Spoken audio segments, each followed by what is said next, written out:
Olá, vamos ver aqui a frequência do ano passado, comentar um bocadinho isto. Ela está resolvida desde o ano passado. Vou pôr no Moodle, se não tiver já lá. Mas quero fazer aqui uns comentários. Por exemplo, no primeiro problema nós temos uma secção tubular, paredes finas, é um tubo, é fechada. E então vamos ler o enunciado. Portanto, trata-se de uma secção de paredes finas da figura, carregada com um momento defletor MY e MZ. O MY bem maior que o MZ. Portanto, é um momento inclinado, mais ou menos com esta inclinação, porque as duas componentes são as duas positivas, para aquele lado, portanto. E o esforço transverso V de 6 kN, VY apenas. Portanto, o esforço transverso é considerado apenas um vertical positivo. Quando aparece positivo é porque é segundo o Y, de 6 kN. Também está sujeito a um esforço normal de 40 kN, também positivo, portanto, e um momento torsor de T de 1 kN.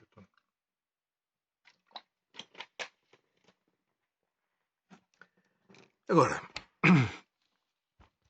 temos aqui algumas dimensões, 40 de altura, isto é sempre relativamente à linha média, quando é um perfil feito em chapa, digamos, dobrada e soldada, possivelmente foi assim que este teria de ser feito.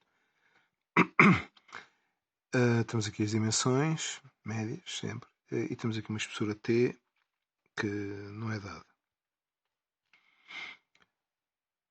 Cuidado. Bom,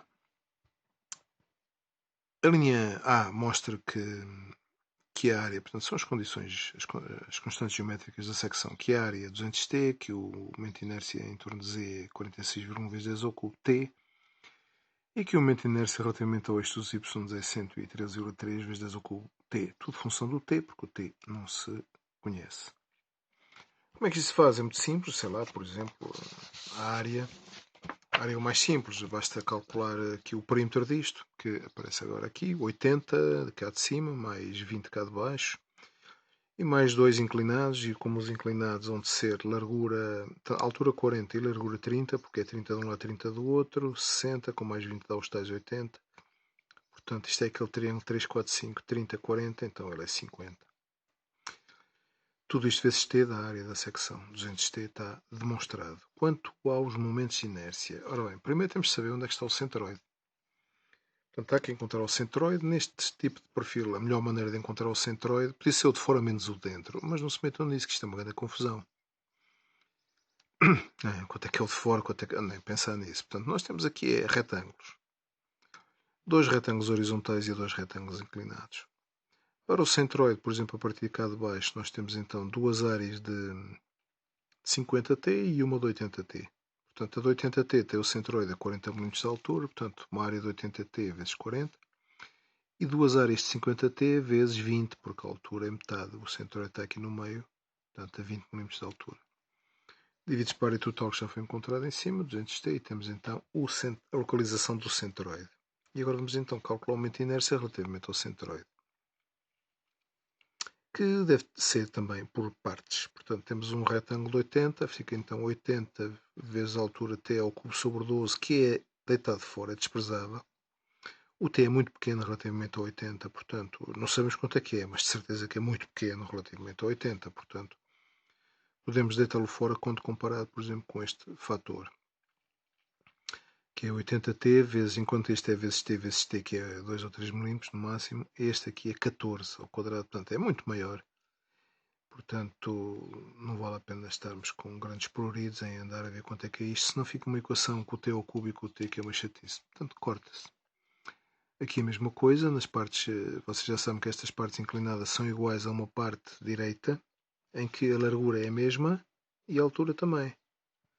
Portanto, a altura disto é 40, a largura, não sei, mas aqui é t, portanto isto é 50t esta área. Esta aqui tem que ser a mesma área, portanto há de ser 40b. E o b vê-se logo tem que ser então 5 quartos do t, ou seja, 1,25t, e é isso que vai entrar então no momento de inércia. Portanto, é um retângulo que tem b de largura e 40 de altura, que aparece aqui. Como são dois, abrimos já aqui parênteses, 2, de 2 de, eu esqueci-me do outro, já lá vou, 2 de B, altura ao cubo sobre 12. Largura vezes altura ao cubo sobre 12, mais, e agora teorema de Standard, em que a área é 50t, tudo isto tem que vir em função de t, o B já o vamos substituir por 5 quartos de t. Portanto, temos então a área vezes a distância ao quadrado. Qual é a distância até o centroide? Se este está a 20 e o centroide está a 26, a distância é 6. Portanto, vezes 6 ao quadrado. Também nos faltou este aqui, que há de ser então largura 20t ao cubo, lixo, mais a área, termo de Standard, vezes a área vezes a distância ao quadrado, ou seja, vezes 26 ao quadrado. A área é 20t, 20t vezes 26 ao quadrado. Eu não sei se me esqueci deste também, mas é a mesma coisa. A área vezes a distância ao quadrado, que se daqui até aqui é 26, daqui até ali em cima há de ser 14, não é? É o resto para os 40, portanto a área é 80t vezes 14 ao quadrado, que é o que ali está. E temos o momento de inércia relativamente ao z. Para o y, é a mesma coisa, mas agora relativamente ao eixo vertical. Portanto, vai ser, portanto, como o y não está aqui, mas eu vou pôr, como o y passa por aqui, portanto, nós só temos que fazer um retângulo que é t vezes 80 ao cubo sobre 12, outro que é t vezes 20 ao cubo sobre 12 e depois mais estes dois, que é o que está em baixo. Portanto, o t vezes 80 ao cubo sobre 12, o t vezes 20 ao cubo sobre 12, que já estão no eixo, e agora estes aqui, portanto, vai ser a mesma coisa, vai ser a altura, que é 30, a largura, que é b, que chamei-lhe A para ser diferente, ou C, ou coisa que o valha. Deve ser um C, não acho? Deve ser. E então, sim, e então fica este C, para que a área se mantenha, este C tem que ser então 5/3 de T. Portanto, isto aqui vai ser largura 5/3 de T, onde é que ele está? Está aqui. Ou seja, C, altura 30 ao cubo sobre 12, BH ao cubo sobre 12. Mais a área, 50t, e agora qual é a distância aqui do centroide deste? Do centroide aqui disto àquele eixo. Então, se isto aqui está, se isto mete 30, isto está no 15, 15 mais metade de 20 é 10, dá 25. Isto é que aparece aqui vezes isto que aqui está, que é 20 sobre 2 e 30 sobre 2, é os tais 25 ao quadrado. Vezes 2, que às vezes esquece, mas desta vez lembrei, porque são dois, um em cima e outro em baixo, ou um à direita e outro à esquerda do eixo. E está então o I de Y calculado. Pronto, a linha A está, passando à linha B. A linha B é sempre tensões. Portanto, aqui calcular o T de modo a termos um fator de segurança de 2. Para termos um fator de segurança de 2, quer dizer que a tensão admissível não vai ser a tensão limite do material, que alguém se esqueceu de cá pôr, mas, pois esqueceu, mas deve ter sido dado no teste, eu já vejo aqui que há de cá estar. Mas apenas metade disso, portanto vamos dividir por 2 para termos um fator de segurança de 2. Ok, temos aqui então que, cá está, tensão admissível que não foi dada. Isto é a tensão de essência, desculpe. Portanto, se o fator de segurança é 2, temos que dividir então por 2 e vamos só usar no máximo metade. E temos então aqui a tensão admissível. Agora, a tensão equivalente de qualquer coisa não, de alguém, Tresca ou von Mises, e nós geralmente usamos o von Mises, que é, digamos, a tensão equivalente a uma só tensão normal, como nós temos é uma normal e de uma de corte, mas podemos juntá-las numa só equivalente, tem que estar abaixo do 177,5 megapascal. Bom, então, primeira coisa, procurar onde está a tensão normal máxima e depois calcular a tensão de corte nesse ponto. Para o cálculo da tensão normal máxima temos que saber mais ou menos como é que é o eixo neutro. E este eixo neutro é então encontrado por esta expressão, que é aquela que faz com que a tensão seja zero. Usámos já várias vezes e, portanto, vamos usá-lo outra vez. Cá está, é só substituir o MY, o MZ, que são dados numa unidade qualquer, desde que seja na mesma, não há problema. Os momentos de inércia também têm que estar na mesma unidade, não interessa qual. O 10 ao cubo T acaba por cortar, portanto nem cá está. Aqui é que já não. Portanto, aqui já temos por tudo. O N 40 kN, o I de Z 46,1 vezes 10 ao cubo, que é aquele que está ali em cima, 46,1 vezes 10 ao cubo T.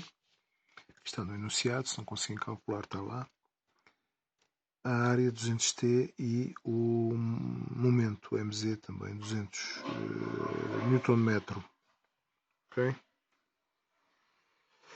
Pronto, a partir daqui é só fazer contas, e temos então aqui o declive da reta e ali a ordenada na origem. Portanto, temos aqui a equação da reta, 2,34z mais 46,1 ordenada na origem, podemos marcá-la. Mas aqui uma questão, este declive é maior ou é menor que este lado? É que em função desse declive, assim o ponto mais afastado é a aresta de cima ou cá de baixo. Aquele ponto lá em cima ou este ponto cá em baixo. Qual deles é que é? Como isto está muito inclinado, qual é a inclinação deste já agora? A inclinação deste é